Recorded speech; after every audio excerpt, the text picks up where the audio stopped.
సార్లు కాంగ్రెస్ గెలిచింది.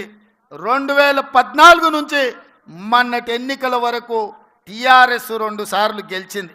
ఇప్పుడు నేను మీ ముందు గర్వంగా సగర్వంగా చెప్పదలుచుకున్న 10 సంవత్సరాలు నిరంతరాయంగా ఈ రాష్ట్రంలో కాంగ్రెస్ అధికారంలో ఉంటుంది.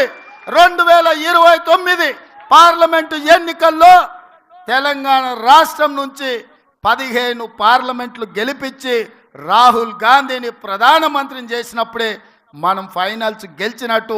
అప్పటి వరకు ఎవరు విశ్రమించొద్దు, ఎవరు సెలవు తీసుకోవద్దు, ఎవరు నిరాశ చెందొద్దు. మనందరం సమన్వయం చేసుకోవాలి. ఇంత ఫైనల్స్కి వెళ్ళే సందర్భంలో మహేష్ గౌడ్ గారి భుజస్కంధాల మీద మల్లికార్జున్ ఖర్గే గారు, కేసీ వేణుగోపాల్ గారు ఇవాళ కీలకమైన బాధ్యత పెట్టిండ్రు. నాకు సంపూర్ణమైన విశ్వాసం ఉంది మిత్రుడి మీద.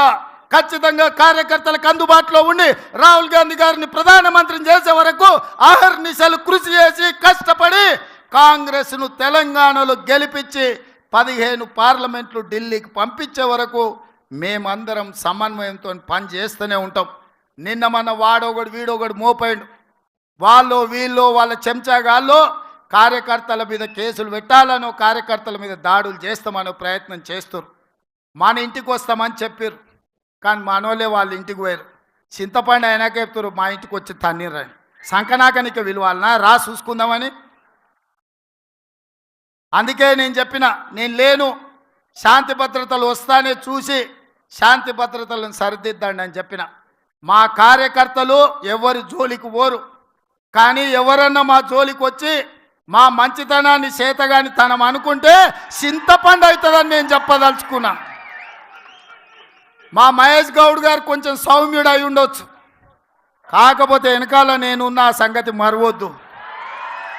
ఎవరన్నా ఏదన్నా అధ్యక్షుడిగా సౌమ్యుడు వచ్చిండు, మా ఆటలు సాగుతాయి, ఊర్లలో మా ఇష్టం వచ్చినట్టు చేయొచ్చు అని ఎవరన్నా అనుకుంటుర్రేమో.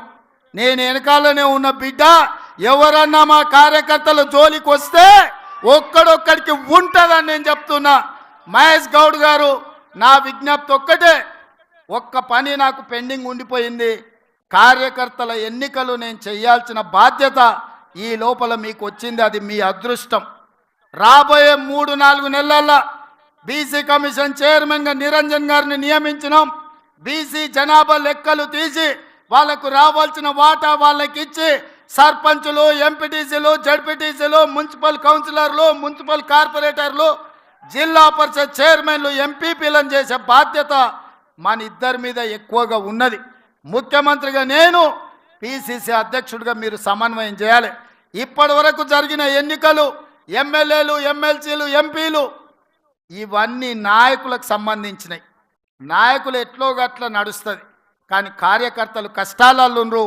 ఆ కార్యకర్తల్ని గెలిపించి వాళ్ళని సర్పంచులుగా చేయాల్సింది, ఎంపీటీసీలుగా గెలిపించాల్సింది, జడ్పీటీసీ, ఎంపీపీ, జిల్లా పరిషత్తులు చేయాల్సిన బాధ్యత మన మీద ఉన్నది. అన్నిటికంటే గురుతరమైన బాధ్యత, బరువైన బాధ్యత ఇదే. ఈరోజు మీ భుజాల మీద అది ఉన్నది. అందరినీ సమన్వయం చేయండి.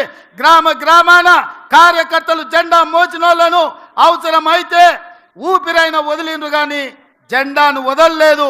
భుజాలు కాయలు కాసే విధంగా కాంగ్రెస్ జెండా మోచిన కార్యకర్తల్ని గెలిపించాల్సిన బాధ్యత మన మీద ఉన్నది. వేదిక మీద ఉన్న పెద్దలందరి మీద ఉన్నది.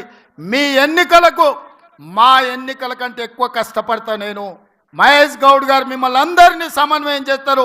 మిమ్మల్ని గెలిపించుకున్నప్పుడే నిజమైన విజయం, మీరు గెలిచినప్పుడే నిజమైన కాంగ్రెస్ గెలిచినట్టు. మీ గెలుపు కోసం, స్థానిక సంస్థల ఎన్నికల కోసం వేదిక మీద ఉన్న నాయకులమందరం కూడా పునరంకితం అవుదామని తెలియజేస్తూ మీ అందరి దగ్గర సెలవు తీసుకుంటున్న మిత్రులారా, జై కాంగ్రెస్. ఫామ్ హౌస్లో వండిన ఆయన గుండెలు ఎదరాలరా నాయన, అవునా?